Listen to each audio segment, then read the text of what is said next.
In our today's lecture, we will discuss problems related to eigenvalues and eigenvectors.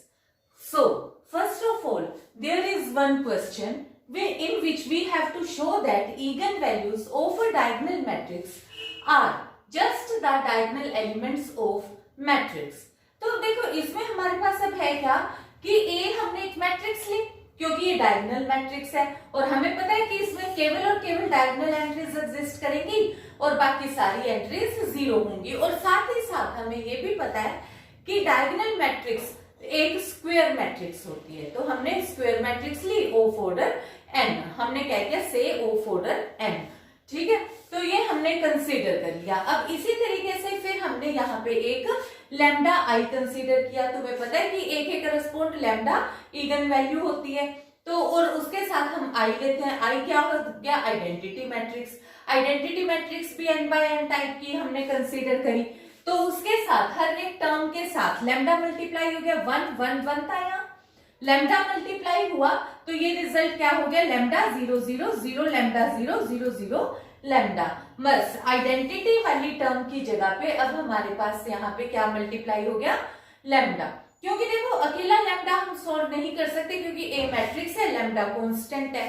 अब constant matrix में से subtract ही नहीं हो सकता, तो उसके लिए हम कैसे लेते हैं कि लैम्डा के साथ ऑलवेज आइडेंटिटी मैट्रिक्स यूज करेंगे। तो अब यहां से फिर हमारे पास हो गया ए माइनस लैम्डा आई। ए मैट्रिक्स ये रही, लैम्डा आई ये रही। तो जब हमने इनको माइनस किया तो हमें पता है कि सेम एंट्री की जगह से सेम एलिमेंट सब्ट्रैक्ट होगा। तो यहाँ पे बाकी सब जगह तो दोनों में ही जीरो है, तो इसलिए केवल और केवल डायगोनल एंट्रीज ही चेंज होंगी और वो बन गई a11 minus lambda, a22 minus lambda, ann minus lambda. तो ये हमारे पास डायगोनल एंट्रीज आ गई। अब फिर हमें कैरेक्टरिस्टिक रूट्स के लिए इनका डिटर्मिनेंट लेना होता है, तो इसलिए हमने मैट्रिक्स को डिटर्मिनेंट शेप में ही लिख लिया। फिर जब हम इसका डिटर्मिनेंट फाइंड आउट करते हैं तो हमें पता है सारी एंट्रीज जीरो है और डायगोनल एंट्रीज का डिटर्मिनेंट कितना होता है? Is equal to a11 minus lambda, a22 minus lambda up to so on ann minus lambda. मतलब ये वाली एंट्रीज की ही मल्टीप्लीकेशन एज इट इज होती है। तो अब हमारे पास क्या हो गया? इगन वैल्यू ऑफ ए हम किस तरीके से रिप्रेजेंट करते हैं? Of determinant of A minus lambda I should be equal to 0। अब उसके अकॉर्डिंग ये वाली वैल्यू इक्वल टू 0 हो गई। अब ये वाली वैल्यू इक्वल टू 0 हुई तो यहां से लैम्डा की वैल्यू क्या आ गई? पहले से a11 a22 ann, और ये सब है क्या? Diagonal entries of matrix A itself है।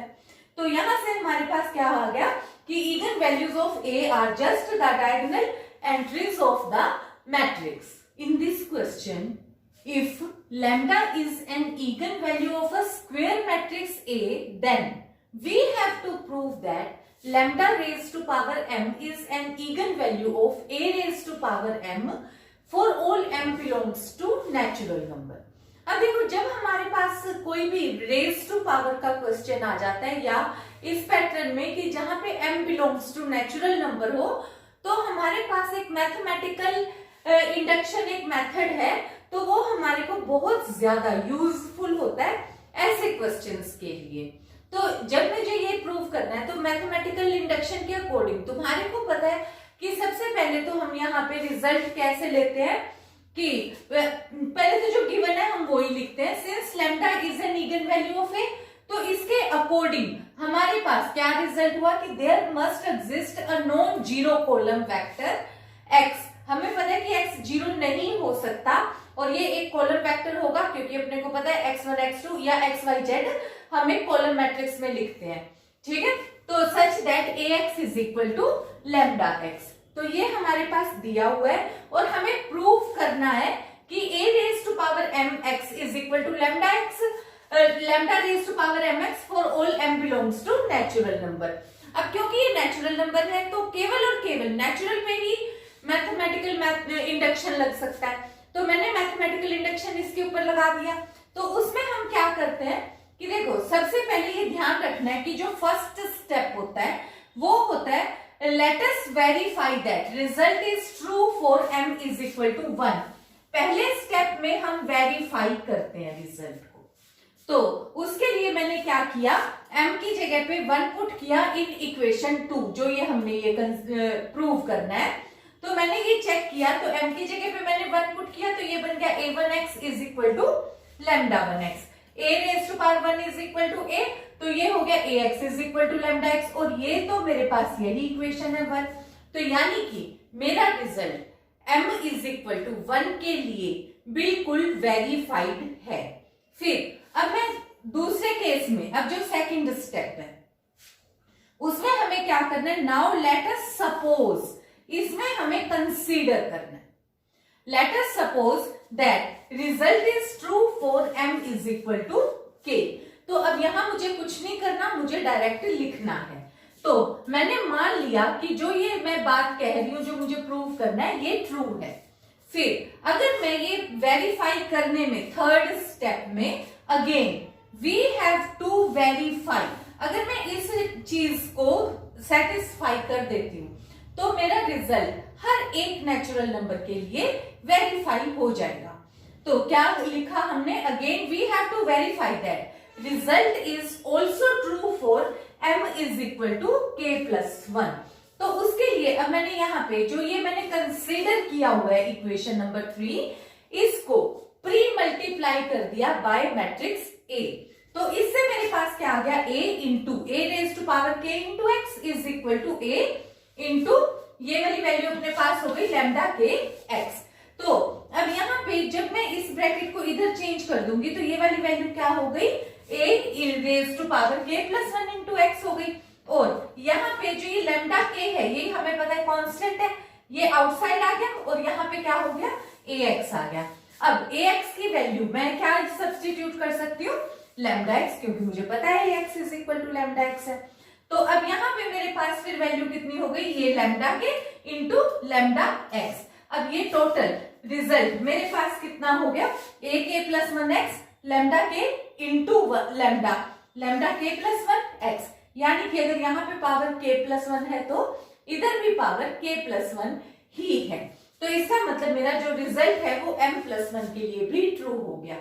तो इंडक्शन रिजल्ट के अकॉर्डिंग हम क्या करते हैं कि अगर कोई भी फार्मूला हमारे पास या कोई भी स्टेटमेंट नेचुरल नंबर में पहले n इज इक्वल टू 1 के लिए वेरीफाइड है, फिर n is equal to k के लिए वेरीफाइड हम सपोज करते हैं, और वो रिजल्ट k प्लस 1 के लिए भी ट्रू हो जाता है, तो वो each and every natural number के लिए ट्रू हो जाता है। तो यहां से फिर हमने कंक्लूजन निकाला कि इसका मतलब है कि जो ये हमारे पास रिजल्ट है a raise to power mx will be equal to lambda mx, hence the result. In this question, if alpha is an eigenvalue of a non-singular matrix A, then prove that determinant A over alpha is an eigenvalue of adjoint A। अब ये हमारे को prove करना है। तो अब हमने इसके लिए पहले क्या लिया है, पहले तो जैसे हमारे को देखो हर बार ये 3 लाइन तो हम वही सेम हर बार ही लिखते हैं। कैसे कि इस बार लैम्डा की जगह नाम क्या दे दिया, अल्फा, तो हमने अल्फा यूज कर लिया। Since alpha is eigen value of a non singular, बस यहाँ वर्ड एक नया नॉन सिंगुलर दे दिया। तो नॉन सिंगुलर मैट्रिक्स ए का मतलब होता है कि determinant of A is not equal to 0, और ऐसे में जो लैम्डा वैल्यू आती है वो भी सारी की सारी नॉन जीरो आती है, यानी कि alpha will not be equal to 0, क्योंकि इस बार लैम्डा नहीं है, नाम अल्फा है। तो इसका मतलब क्या हो गया कि जो ये इगन वैल्यू है वो नॉन सिंगुलर मैट्रिक्स की कोई भी इगन वैल्यू जो है वो 0 नहीं आ सकती। तो alpha should not be equal to 0 and there exist a non zero column vector. ये तुम्हें पता है कि जो वेक्टर है, वेक्टर कभी नॉन जीरो नहीं आता, मतलब कभी भी जीरो वेक्टर नहीं आता, हमेशा नॉन जीरो वेक्टर होता है और कॉलम वेक्टर होता है। और फिर ये भी तुम्हारे को डेफिनेशन के अकॉर्डिंग पता है कि ax is equal to lambda x। तो हमने लैम्डा की जगह पे इस बार क्या यूज किया, ऑब्वियसली क्योंकि इस बार वैल्यू अल्फा दी है तो हमने अल्फा x यूज कर लिया। अब हमारे पास क्योंकि देखो क्वेश्चन ही एडजॉइंट ए से रिलेटेड है, तो मैंने क्या किया, इस इक्वेशन के दोनों साइड प्री में एडजॉइंट ए मल्टीप्लाई कर लिया। तो एडजॉइंट ए मल्टीप्लाई किया तो फिर इसको मैंने ब्रैकेट को इधर इन दो वैल्यूज को इकट्ठा कर लिया, और हमने ये लोअर क्लासेस में रिजल्ट किया हुआ है कि adjoint A into matrix A is equal to determinant of A. और हमें पता है कि भी जो मैट्रिक्स है ये एक वेरिएबल क्वांटिटी होती है और जो डिटर्मिनेंट है ये कांस्टेंट क्वांटिटी होता है। और जो डिटर्मिनेंट कांस्टेंट होने की वजह से हमने इसके आगे आइडेंटिटी मैट्रिक्स लगाया है, क्योंकि ये एक डायगोनल मैट्रिक्स बचेगी। डायगोनल मैट्रिक्स में सारी की सारी एंट्रीज जो डायगोनल वाली हैं वो आएंगी, जो भी डिटर्मिनेंट ए की वैल्यू है उसके इक्वल आएंगी। जो हमने फिर कॉमन निकाल लिया उसके बाद हमारे पास अंदर बचेगी सिर्फ और सिर्फ आइडेंटिटी मैट्रिक्स। तो ये हमारे पास है कि ये डिटर्मिनेंट ए कांस्टेंट हो गया into I is into x. तो ये फिर वैल्यू क्या हो गई, alpha adjoint A into x, ये हमने एज इट इज लिखा। अब क्योंकि मुझे एडजॉइंट ए एक्स की ही वैल्यू फाइंड आउट करनी है तो मैंने इस वैल्यू को इधर शिफ्ट कर दिया और अल्फा को इसके ओवर में डिवाइड कर दिया। अब डिटर्मिनेंट ए इंटू आई, अब आई मैट्रिक्स लिखने की जरूरत नहीं है तो मैंने उसको हटा दिया। अब ये वाली वैल्यू भी देखो, डिटर्मिनेंट ए भी कांस्टेंट है, अल्फा भी कांस्टेंट है, तो यानी कि इसका जो इगन वैल्यू है ये वाला कांस्टेंट हमारे पास आ गया। ये किसके करस्पॉन्ड आई है, ये वाली वैल्यू जो कांस्टेंट आई है लैम्डा की, लगा लो एक तरीके से वैल्यू, तो वो किसके करस्पॉन्ड आई है, मैट्रिक्स एडजॉइंट ए के correspond. Means this is an eigenvalue of adjoint A. Now we have a numerical in which we have to find out the characteristic equation and eigenvalue when A matrix is given to us. अब देखो A matrix अभी तक हमने सिर्फ A को A matrix की shape में लिया। अब हम यहाँ पे बिल्कुल प्रैक्टिकल वर्क के तरीके से काम कर रहे हैं। अब A मैट्रिक्स मेरे को दी हुई है ये वाली 2 2 0 2 1 1 -7 2 -3, ये 3/3 की एक मैट्रिक्स मुझे दी हुई है। तो अब मुझे पता है कि भाई अब मेरे को जो निकालना है eigen value, eigen characteristic equation और इगन वैल्यूज फाइंड आउट करनी है। कैरेक्टरिस्टिक इक्वेशन मेरे पास कहां से निकलती है, जब मैं a minus lambda I equal to 0 के इक्वेट करती हूँ डिटर्मिनेंट को, तो मेरे पास कैरेक्टरिस्टिक इक्वेशन आती है। तो मैंने अब यहां से क्या किया, मैंने क्योंकि ये 3/3 की मैट्रिक्स है तो मुझे पता है कि आइडेंटिटी भी मुझे एक स्क्वायर मैट्रिक्स कंसीडर करनी है। तो आइडेंटिटी मैंने 1 0 0 0 1 0 0 0 1 एक मैट्रिक्स कंसीडर कर ली, आइडेंटिटी मैट्रिक्स। अब मैंने इसको लैम्डा से, देखो यहाँ आइडेंटिटी फिर लैम्डा से मल्टीप्लाई करा तो ये रिजल्ट लैम्डा 0 0 0 लैम्डा 0 0 0 लैम्डा हो गया। अब इसके बाद मैंने इस ए मैट्रिक्स में से लैम्डा आई को माइनस किया तो देखो यहाँ क्या हो जाएगा, 2 minus lambda, 1 minus lambda, -3 minus lambda, बाकी सारी टर्म्स एज इट इज रहेंगी। तो मैंने a माइनस लैम्डा आई लिख दिया। फिर अब देखो यहां तक तो ये मैट्रिक्स है, फिर अब मैंने इसका डिटर्मिनेंट फाइंड आउट करा। मैंने डिटर्मिनेंट फाइंड आउट किया। डिटर्मिनेंट में अब तुम्हारे को डिटर्मिनेंट फाइंड आउट करना आता है। अब यहाँ पे हर एक रो में एक बार लैम्डा जरूर है, तो हमें पता है कि ये क्यूबिक इक्वेशन बनेगी लैम्डा में, इसको तुम सोल्व कर लेना। जब तुमने इसको एक्सपेंड करके सोल्व कर लिया मल्टीप्लाई वगैरह करके, तो उसके बाद लास्ट इक्वेशन हमारे पास ये इक्वेशन बन गई। अब देखो आगे जब हम क्वेश्चंस करेंगे जितने भी इस क्वेश्चन से रिलेटेड, तो अब हम ए आई लैम्डा आई ए माइनस लैम्डा आई या डिटर्मिनेंट तक का काम अंडरस्टूड मान के चलेंगे कि ये अब तुम्हारा सोल्व हो गया। तो इसके बाद अपने पास अब यहां से जो रिजल्ट है ये इक्वेशन आ गया। अब कैरेक्टरिस्टिक इक्वेशन हमारे पास क्या होती है, दिस इक्वल टू 0, तो यानी कि ये इक्वल टू 0 हो गई। तो अब यहाँ पे ये एक इक्वेशन आ गई। अब हमारा यहां से कैरेक्टरिस्टिक इक्वेशन तक का पार्ट कंप्लीट हो जाता है। अब इसके बाद अब देखो कोई भी यहाँ पे नाम मान लो, कुछ भी दे दिया इक्वेशन का, हमें क्या फर्क पड़ता है, 2/2 की मैट्रिक्स हो तो हमें फर्क नहीं पड़ता, 3/3 की मैट्रिक्स हो तो हमें फर्क नहीं पड़ता। तो यहाँ तक कैरेक्टरिस्टिक इक्वेशन निकालने का हर एक का यही सेम मेथड है। अब फर्क यहाँ पे आके पड़ा करेगा क्वेश्चन का कि अब हमें यहाँ पे ये क्यूबिक इक्वेशन सोल्व करके रूट्स फाइंड आउट करने होंगे। क्यूबिक इक्वेशन को सोल्व करने का बेस्ट तरीका हमारे पास ट्रायल मेथड है। तो हम पहले ट्रायल मेथड से इसके रूट्स चेक करेंगे और जो रूट होगा वो हमारे पास कांस्टेंट टर्म का डिवाइजर होता है। पर मुझे देख के ही पता चल रहा है कि 1 इसको सेटिस्फाई करेगा, क्योंकि मैं सबसे पहले प्लस और -1 को ट्राई करूंगी और ज्यादातर इक्वेशंस में ये रूट सेटिस्फाई हो जाता है। तो मैंने 1 पुट करके देखा, उसने इसको सेटिस्फाई कर दिया। तो अब मैंने यहाँ पे 1 से डिवाइड करा, तो ये वाली वैल्यू जब मेरे पास 1 से मैंने करा तो यहाँ पे वैल्यू हो गई 1 को मैंने एज इट इज नीचे उतारा, 1 इंटू 1 इज इक्वल टू 1। और सबसे पहली बात तो जैसे ओनर्स मेथड में लैम्डा क्यूब के बाद, क्योंकि यहाँ पे लैम्डा स्क्वायर वाली टर्म नहीं थी, तो हमने यहाँ क्या लिख लिया, लैम्डा स्क्वायर की जगह पे 0 लिख लिया। फिर यहाँ पे -13, देखो पहले लैम्डा क्यूब वाला कांस्टेंट, ये क्या है 1, ये लैम्डा स्क्वायर वाला है नहीं था तो 0, लैम्डा वाला -13 और कांस्टेंट ये लिख लिया। फिर क्योंकि 1 ट्रायल रूट से रूट आया तो 1 मैंने यहाँ लिखा। फिर ये वाली वैल्यू मैंने एज इट इज नीचे 1 इंटू 1 1, और ये इसको ऐड किया तो ये मेरे पास कितना आ गया 1, 1 इंटू 1 तो यहाँ पे हो गया 1, इनको ऐड किया तो यहाँ हो गया -12, इसको मल्टीप्लाई किया तो -12, इनको ऐड किया तो 0।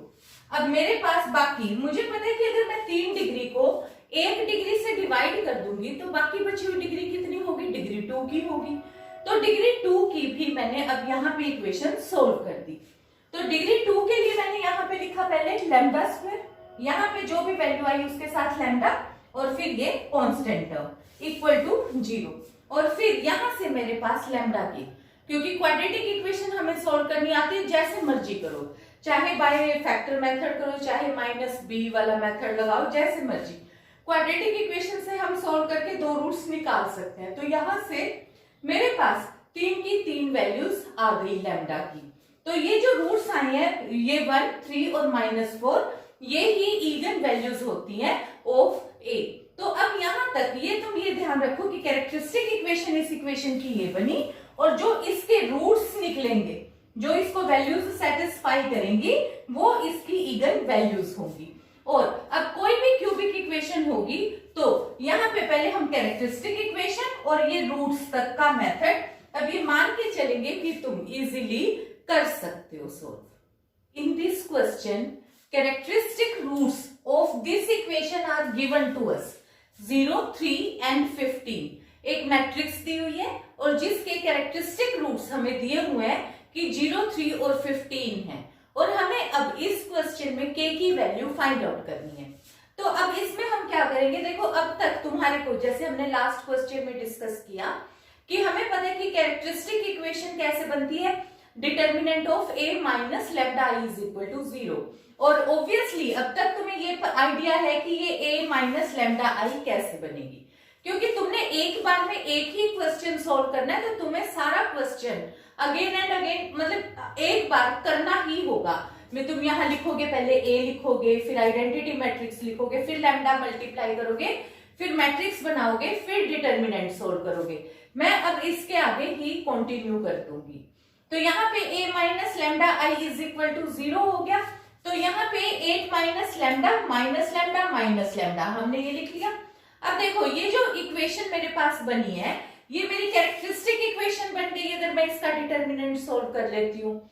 लेकिन मैं लैम्डा में क्यूबिक मुझे सोल्व करने की इस टाइम पे जरूरत नहीं है, क्योंकि लैम्डा की वैल्यूज मुझे ऑलरेडी पता है। वो कौन कौन सी है, 0, 3 एंड 15। तो अब मेरी मर्जी है कि मैं इस इक्वेशन में चाहे तो यहाँ 0 पुट कर दूं, या तीनों जगह पे 3 पुट कर दूं, या तीनों जगह पे एक बारी में 15 पुट कर दूं। और ऑब्वियसली मुझे सबसे इजी नंबर कौन सा पुट करना है, 0। तो मैंने क्या किया, मैंने यहाँ पे लैम्डा की जगह पे 0 पुट कर दिया। और क्योंकि 0 कैरेक्टरिस्टिक इक्वेशन का एक रूट है, यानी कि इसी एक इक्वेशन का एक रूट है, तो इसको सेटिस्फाई करेगा। तो मैंने जहां कहीं भी लैम्डा था 0 पुट करा, तो उससे यही इक्वेशन बन गई, तो यानी कि यही इक्वेशन बन गई। अब मैंने इसका डिटर्मिनेंट सोल्व किया।